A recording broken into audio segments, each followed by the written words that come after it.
আসসালামু আলাইকুম ভিউয়ার্স, আশা করি আপনারা সকলেই ভালো আছেন।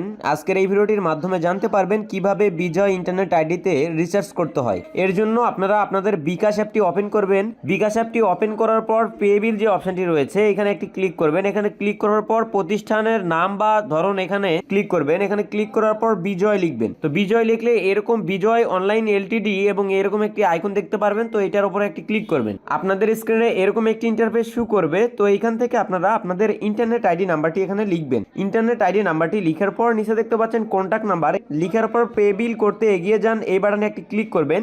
এখানে ক্লিক করার পর আপনারা কত টাকা রিচার্জ করেন বা কত টাকা আপনাকে ওয়াইফাই বিল জয় অনলাইন ইন্টারনেট বিল পরিশোধ করতে হবে সেই টাকার পরিমাণটি এখানে লিখবেন। তো আমার এই আইডিতে 525 টাকার প্যাকেজ নেওয়া আছে, যার কারণে আমি 525 টাকা লিখলাম। তো আপনার যে প্যাকেজটি অ্যাক্টিভ করা থাকবে সেই প্যাকেজের মূল্যটা এখানে আপনি লিখবেন। লিখার পর পে বিল করতে এগিয়ে যান, এখানে একটি ক্লিক করবেন। এখানে ক্লিক করার পর আপনাদের স্ক্রিনে এরকম একটি ইন্টারফেস শো করবে। তো এখানে আপনাদের নাম এবং আইডি নাম্বারটি দেখতে পারবেন। তো আপনার নাম এবং আইডি নাম্বারটি ঠিক থাকলে এখান থেকে পে বিল করতে এগিয়ে যান এই বাটনে একটি ক্লিক করবেন। এখানে ক্লিক করার পর আপনারা আপনাদের বিকাশ অ্যাকাউন্টের পিনকোড নাম্বারটি লিখবেন। বিকাশ অ্যাকাউন্টের পিনকোড নাম্বারটি লেখার পর এখান থেকে পিন কনফার্ম করুন বাটনে ক্লিক করে এখানে পে বিল করতে ট্যাপ করে ধরে রাখুন বাটনে ট্যাপ করে একটু ধরে রাখবেন, তাহলে বিলটি পেমেন্ট হয়ে যাবে। এরকম ভাবে খুব সহজেই আপনি আপনার বিজয় ইন্টারনেট আইডির বিল পরিশোধ করতে পারবেন। তো ভিডিওটি ভালো লাগলে অবশ্যই ইউটিউব চ্যানেলটি সাবস্ক্রাইব করবেন। ভিডিওটি ফেসবুক থেকে দেখলে ফেসবুক পেজটি ফলো করবেন। ধন্যবাদ সবাইকে।